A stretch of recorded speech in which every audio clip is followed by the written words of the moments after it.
আমরা একদিনে সবটা ভুলি না। হয়তো রোজ একটু কাঁদি, একটু ব্যথা পাই, রোজ ১ পা ২ পা হেঁটে দেখার চেষ্টা করি।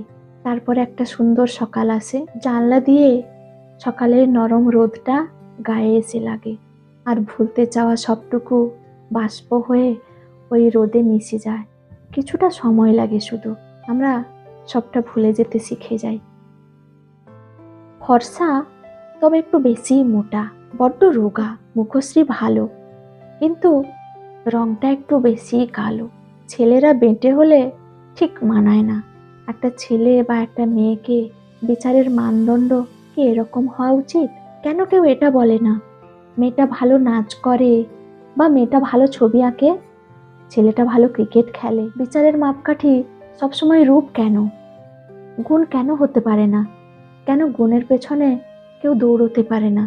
সবাই রূপের পেছনেই দৌড়তে থাকে।